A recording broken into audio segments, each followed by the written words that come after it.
नमस्कार दोस्तों, एक बार फिर से स्वागत है आपके अपने चैनल टारगेट एजुकेशन क्लासेज पर। दोस्तों, आज हिंदी साहित्य का बहुत ही महत्वपूर्ण टॉपिक पढ़ रहे हैं जिसका नाम है काव्य लक्षण। दोस्तों, काव्य क्या है और काव्य का स्वरूप क्या है, इस पर अनेक आलोचकों ने और काव्य शास्त्रियों ने समय समय पर चिंतन मनन किया है और काव्य को परिभाषित करने का प्रयास किया है और अपने अपने मत प्रस्तुत किए हैं, जिनमें संस्कृत आचार्यों, हिंदी कवि और अंग्रेजी कवि के महत्वपूर्ण हैं। तो शुरू करते हैं काव्य लक्षण। काव्य लक्षण सबसे पहले जानते हैं काव्य। काव्य की सबसे बड़ी विशेषता है अलौकिक आनंद की अनुभूति कराना। यानी काव्य कैसा होता है जिसे पढ़कर या सुनकर हमें अलौकिक आनंद की अनुभूति कराता हो। यानी हमारे मन से उस काव्य को सुनकर या पढ़कर वाह वाह निकल जाए, वो क्या होता है? अलौकिक आनंद। उस आनंद की अनुभूति कराना ही क्या कहलाता है? काव्य। तो काव्य लक्षण किसी वस्तु या विषय के असाधारण अर्थात विशेष धर्म का कथन करना ही उसका लक्षण है। यानी काव्य के विशेष धर्म का कथन करना ही काव्य का लक्षण कहलाता है, क्योंकि काव्य संस्कृति, परंपरा, परिवेश, इतिहास, दर्शन की मूल चेतना आदि को समाविष्ट किए रहता है। काव्य से एक अलौकिक आनंद की प्राप्ति होती है। दोस्तों, काव्य से एक अलौकिक आनंद की प्राप्ति होती है और ये आनंद सात्विक और साहित्यिक होता है। अलौकिक आनंद, ये आनंद साहित्यिक और सात्विक होता है। अब दोस्तों, ये देखते हैं कि काव्य के लक्षण किन किन प्रकार से प्रस्तुत किए गए हैं, किन किन के मत हैं। तो सबसे पहले देखते हैं भरत मुनि के अनुसार। भरत मुनि ने लिखा है, मृदु ललित पद पाठे गूढ़ शब्दार्थहीन जनपद सुख बोधे युक्ति मन त्योज्यम बहुकृत रसमार्ग संधि संधा युक्तम संभवती शुभ काव्यम नाटक प्रेक्षाणाम। अर्थात भरत मुनि ने कहा है कि नाटक मृदु यानी कोमल होना चाहिए। मृदु ललित नाटक कैसा होना चाहिए? कोमल या मृदु होना चाहिए। पद पाठ्य, नाटक का पाठ्य पढ़ने योग्य होना चाहिए। गूढ़ शब्दार्थहीन, गूढ़ यानी कठोर वर्णों का प्रयोग न हो और वो शब्द अर्थहीन न हो, शब्दार्थहीन अर्थहीन न हो। जनपद सुख बोध्य, और नाटक ऐसा होना चाहिए जिसे पढ़ने पर जनता को सुख का आभास हो, सुख मिले।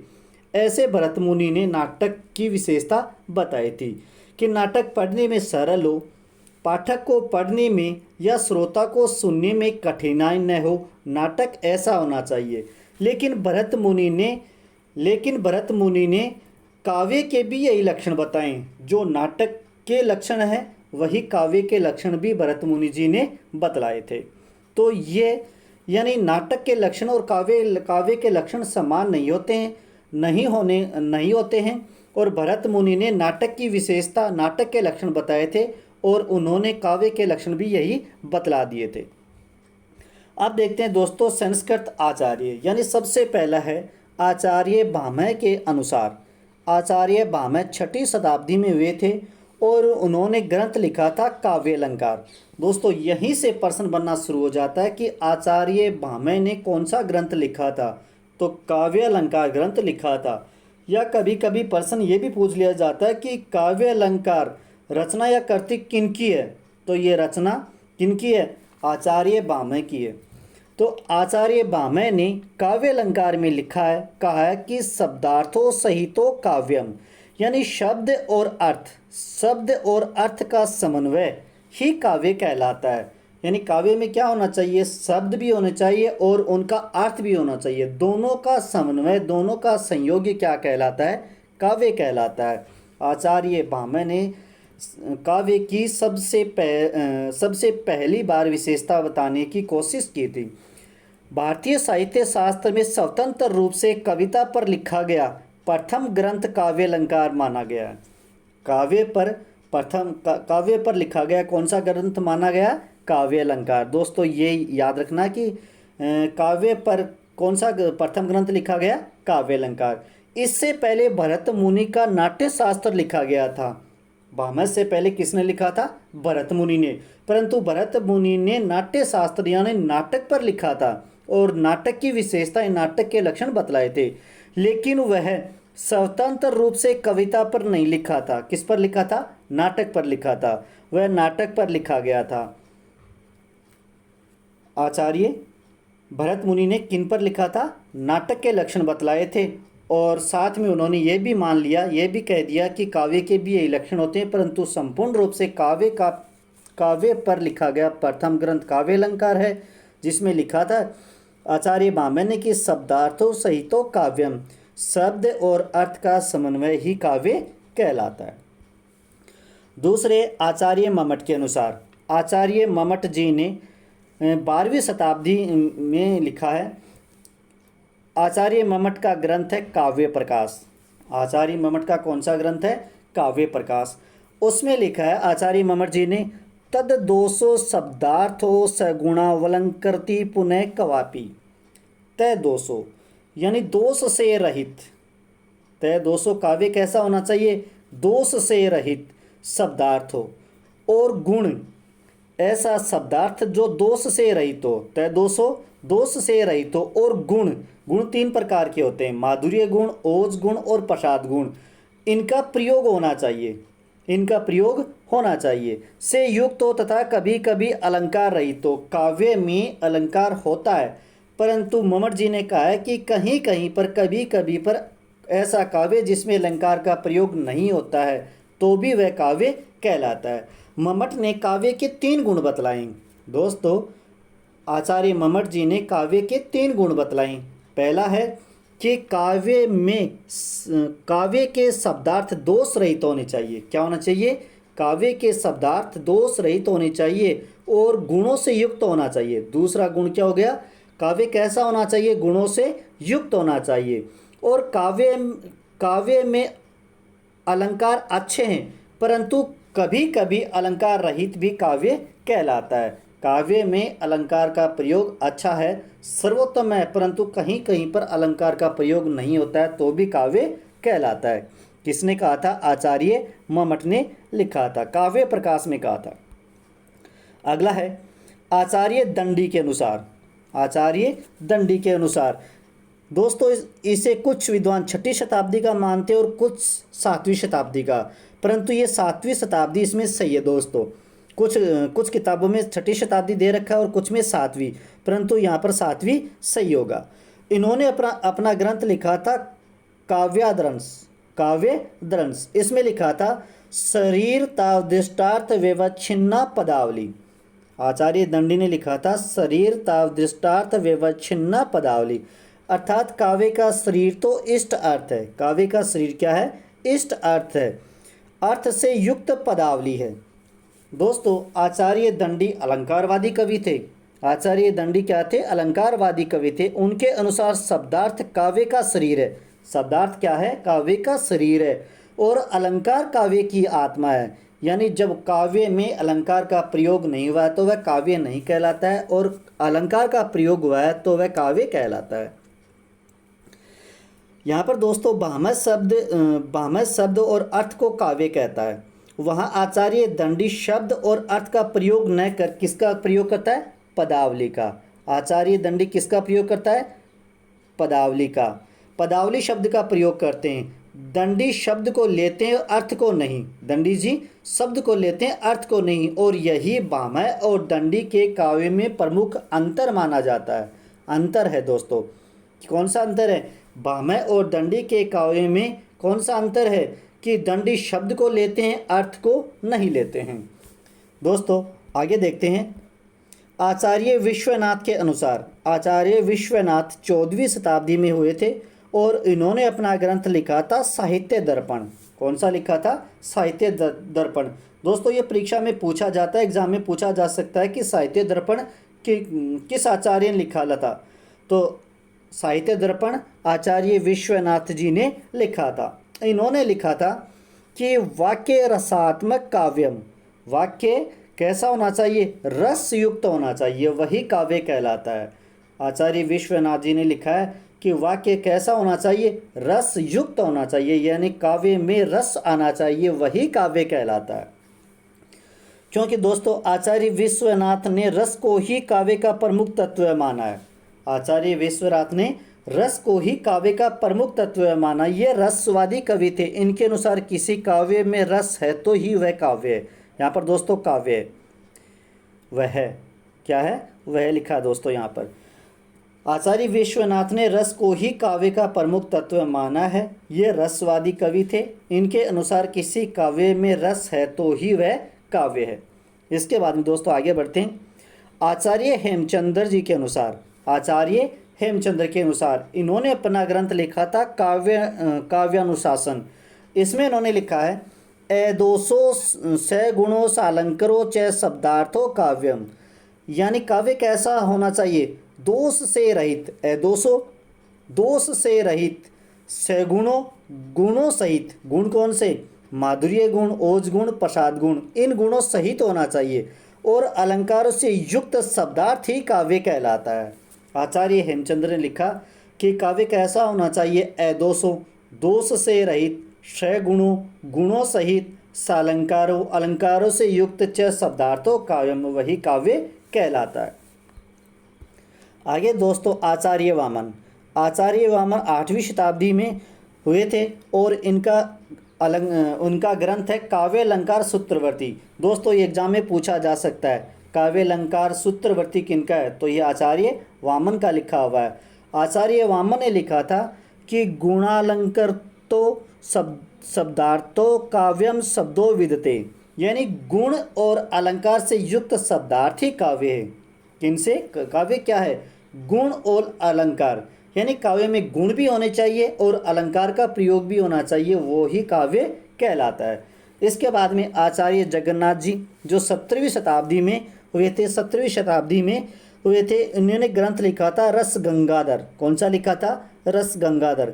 इन्होंने लिखा है रमणीयार्थ प्रतिपादक शब्दम काव्यम, रमणीयार्थ प्रतिपादक शब्द है काव्यम। इन्होंने कहा कि रमणीय अर्थ का प्रतिपादक शब्द ही काव्य कहलाता है। दोस्तों यहाँ पर क्या है? काव्य है। यहाँ पर क्या है? काव्य है।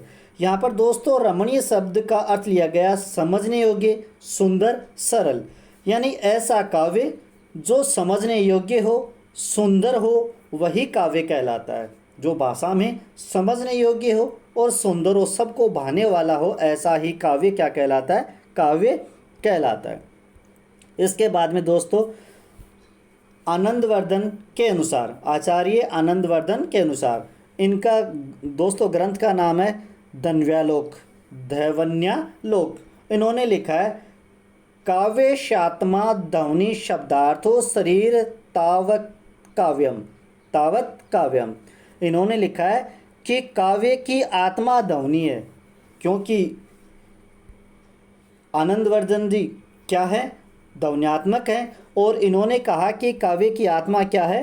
ध्वनि है, और शब्दार्थ जिसका शरीर है काव्य कहलाता है, वही काव्य कहलाता है। यानी काव्य की आत्मा तो है ध्वनि और शब्दार्थ क्या है? शरीर। ये दोनों मिलकर जब काव्य का निर्माण करते हैं, काव्य को बनाते हैं, तो ही क्या कहलाता है? काव्य कहलाता है। किसने कहा था? आनंदवर्धन जी ने कहा। इसके बाद में आचार्य रुद्रट के अनुसार ननु शब्दार्थो काव्यम, यानी शब्द और अर्थ के संबंध को ही काव्य कहा गया।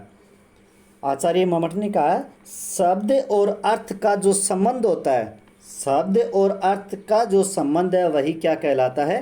काव्य कहलाता है। तो दोस्तों आगे बढ़ने से पहले अगर आपने इस चैनल को सब्सक्राइब नहीं किया है तो चैनल को सब्सक्राइब कर दे और बेल आइकन दबा दे, ताकि नए वीडियोज़ का नोटिफिकेशन आपको मिल सके। तो दोस्तों बढ़ते हैं आगे वीडियो की ओर। दोस्तों अब तक हमने पढ़े हैं संस्कृत आचार्य, अब देखते हैं हिंदी के कवि, वो काव्य के बारे में अपना विचार, अपना मत किस प्रकार प्रकट करते हैं। तो सबसे पहले आचार्य रामचंद्र शुक्ल जी, इनका ग्रंथ है चिंतामणि भाग प्रथम। तो दोस्तों यहाँ पर प्रश्न है कि चिंतामणि भाग फर्स्ट या प्रथम किसने लिखा था? तो यह आचार्य रामचंद्र जी ने लिखा था। ये लिखते हैं कि जिस प्रकार आत्मा की मुक्तावस्था ज्ञान दशा कहलाती है, आत्मा की मुक्तावस्था ज्ञान दशा कहलाती है, उसी प्रकार हृदय की मुक्तावस्था रस दशा कहलाती है। जब हृदय यानी मन किसी काव्य को पढ़कर मुक्त हो जाता है, यानी प्रसन्न हो जाता है, बहुत ज़्यादा प्रसन्न हो जाता है, रस दशा कहलाती है। वही क्या कहलाती है? रस। किसी काव्य को पढ़कर या सुनकर आनंद की प्राप्ति होनी, रस प्राप्त होना। हृदय की इसी मुक्ति साधना के लिए मनुष्य की वाणी जो शब्द विधान करती है, यानी जो मनुष्य है उनकी वाणी में जो शब्द निर्माण होता है, शब्दों का विधान करती है, वही क्या है? काव्य कहलाता है, आचार्य रामचंद्र जी के अनुसार। अगला सुमित्रा नंदन पंत के अनुसार कविता हमारे परिपूर्ण क्षणों की वाणी है। दोस्तों, सुमित्रा नंदन पंत ने लिखा है कि कविता हमारे परिपूर्ण क्षणों की वाणी है। इसके बाद में दोस्तों आगे हैं आचार्य महावीर प्रसाद द्विवेदी जी के अनुसार, तो इन्होंने लिखा है कि अंतःकरण की वृत्तियों के चित्रों का नाम ही, अंतःकरण की वृत्तियों के चित्र का नाम ही कविता है। यानी कविता कैसी होनी चाहिए? अंतःकरण की वृत्तियों के चित्र का नाम ही क्या है? काव्य है, कविता है। यानी प्रभाव डालने की क्षमता और आनंद प्रदान करने की शक्ति क्या कहलाती है? काव्य कहलाती है। ये महावीर प्रसाद द्विवेदी जी के अनुसार है। यानी महावीर प्रसाद द्विवेदी के नाम पर ही द्विवेदी युग पड़ा था। महावीर प्रसाद, दोस्तों हम जानते हैं कि महावीर प्रसाद द्विवेदी के नाम से ही द्विवेदी युग का नाम पड़ा था, जिन्होंने डॉक्टर नगेंद्र ने पुनर्जागरण काल कहा था। उस काल को, द्विवेदी युग को डॉक्टर नगेंद्र ने क्या कहा था? पुनर्जागरण काल कहा था। इसके बाद में है कवि प्रेमचंद के अनुसार कवि जीवन की आलोचना है, कवि जीवन की आलोचना है। तो दोस्तों काव्य जीवन की आलोचना, यहाँ पर कभी नहीं लिखा है दोस्तों, क्या है? काव्य। काव्य जीवन की आलोचना किसने लिखा है? प्रेमचंद ने लिखा है। इसके बाद में दोस्तों केशव दास जी कहते हैं कि यद्यपि सुजती सुलंछनी सुवरन सरस सुव्रत भूषण बिनु न बिराजई कविता बनिता मिंत। केशव दास जी कहते हैं यद्यपि सुजती, जब भी कविता रचना की सूझ होती है, सुलक्षणी सुवरन सरस सुवरन भूषण बिनु न विराजई कविता बनिता मिंत। यानी कविता रूपी सुंदर स्त्री जाति लक्षणों वर्णों छंदों रसों से युक्त होने के पश्चात भी, यानी काव्य में, कविता में लक्षण भी हो, वर्ण भी हो, छंद भी हो, रसों का प्रयोग भी किया गया हो, परंतु अलंकारों का प्रयोग नहीं होता है, तब तक वह काव्य नहीं बनता। यानी लक्षणों वर्णों छंदों रसों से युक्त होने के पश्चात भी अलंकार यानी आभूषण के बिना सुशोभित नहीं होता, काव्य काव्य नहीं कहलाता है। अलंकारों के अभाव में, अलंकारों के प्रयोग के अभाव में काव्य काव्य नहीं कहलाता है। दोस्तों इसके बाद में है कवयित्री महादेव वर्मा के अनुसार कविता कवि विशेष की भावनाओं का चित्रण है, और वह चित्रण इतना ठीक है कि उसमें वैसी भावनाएं किसी दूसरे के हृदय में आविर्भूत होती है। कविता कवि विशेष की भावनाएं, यानी कविता रचते समय कवि के मन की भावनाओं का चित्रण है। कविता रचना कवि के मन की भावनाओं का चित्रण है, और वह चित्रण इतना स्टिक होना चाहिए, ठीक होना चाहिए कि कविता को पढ़ने वाला, कविता को सुनने वाला, उसमें भी ठीक वैसी ही भावनाएं, यानी दूसरे के हृदय में भी वैसी ही भावनाएं उत्पन्न हो जाए, आविर्भूत हो जाए, वो क्या है? काव्य कहलाता है। महादेव वर्मा जी कहती है कि कविता कवि की विशेष ऐसी रचना है, भावनाओं का चित्रण है। कविता रचना कवि की भावनाओं का चित्रण है, और वह चित्रण ऐसा होना चाहिए, ऐसा स्टिक होना चाहिए कि इस कविता रचना को पढ़ने वाला, कविता को सुनने वाले के मन में भी वैसा ही भाव उत्पन्न हो जाए, आविर्भूत हो जाए, वह काव्य कहलाता है। हजारी प्रसाद द्विवेदी जी के अनुसार किसी प्रभावोत्पादक और मनोरंजन बात का लेख का नाम ही कविता है। यानी कविता कैसी होनी चाहिए? प्रभाव डालने वाली होनी चाहिए और मनोरंजन करने वाली हो। बात या लेख का नाम कविता है। अब ऐसा यानी प्रभाव डालने वाली और मनोरंजन करने वाली रचना, ऐसी रचना जो प्रभाव डालती हो, मनोरंजन करती हो, आनंद की अनुभूति कराने वाली हो, ऐसी रचना गद्य भी हो सकती है, पद्य भी हो सकती है, व्याख्या भी हो सकती है और लेख भी हो सकता है। क्या हो सकता है? गद्य रचना भी हो सकती है, पद्य रचना भी हो सकती है, व्याख्या भी हो सकती है और लेख भी हो सकता है। यानी मनोरंजन करना, प्रभाव डालना और आनंद की अनुभूति कराना। ये रचना, ये परिभाषा किसने दी थी? आचार्य प्रसाद द्विवेदी जी ने कहा था। इसके बाद में जयशंकर प्रसाद के अनुसार सत्य की अपनी पूर्ण संधि के साथ अभिव्यक्ति ही काव्य है। सत्य की पूर्ण संधि के साथ अभिव्यक्ति क्या है? काव्य कहलाता है। बाबू गुलाब राय के अनुसार काव्य संसार के प्रति कवि की भाव प्रधान मानसिक प्रतिक्रियाओं की श्रेय को प्रेय देने वाली अभिव्यक्ति क्या है? काव्य कहलाता है। दोस्तों यहाँ पर प्रेय का अर्थ लिया गया अच्छी या प्रिय लगने वाली अभिव्यक्ति, जो सबको अच्छी लगे, सबको प्रिय लगे। जब काव्य का पठन करते हैं, काव्य को सुनते हैं तो अच्छा लगना क्या है? प्रिय है। तो यहाँ पर प्रिय शब्द का क्या अर्थ लिया गया? अच्छी या प्रिय लगने वाली। यानी बाबू गुलाब राय जी कहते हैं कि काव्य संसार के प्रति कवि की भाव प्रधान मानसिक प्रतिक्रियाओं, यानी कवि की भाव प्रधान मानसिक प्रतिक्रियाओं को श्रेय का प्रेय देने वाली अभिव्यक्ति है।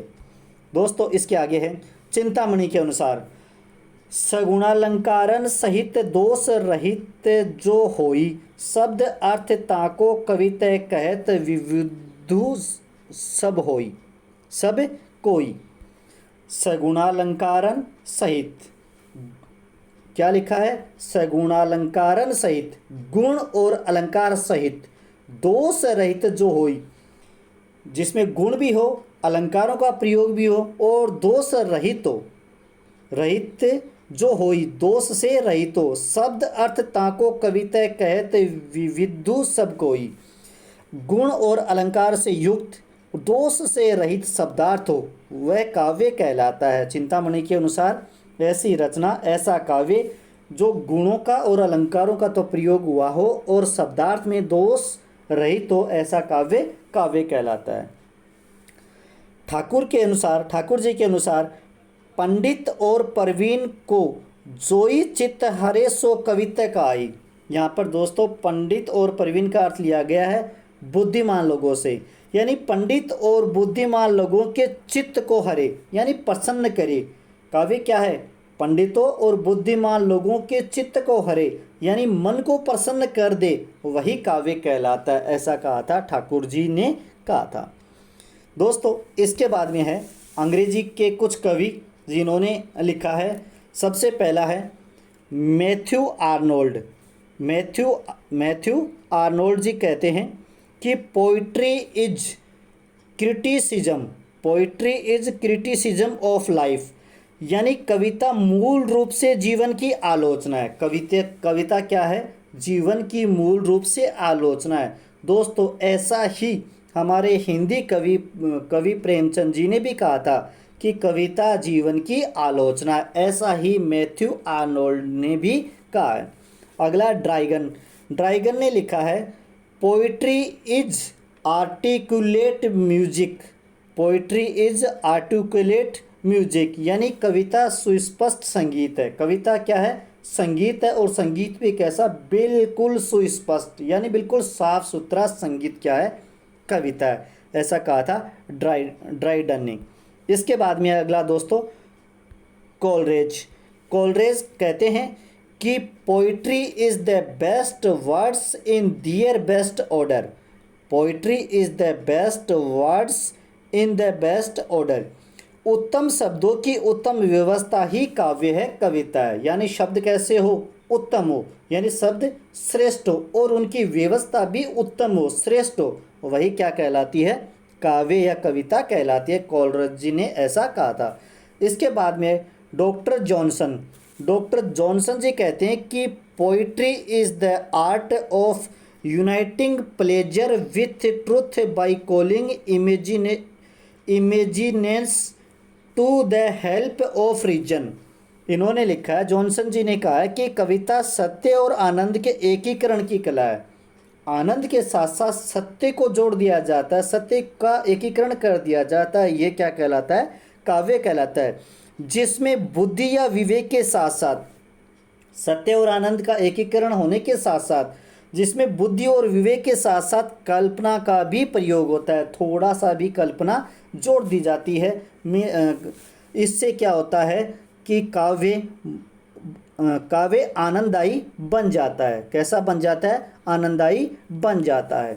तो दोस्तों, ये वीडियो आपको कैसा लगा कमेंट में लिखें और वीडियो को लाइक और ज़्यादा से ज़्यादा शेयर करें। धन्यवाद दोस्तों।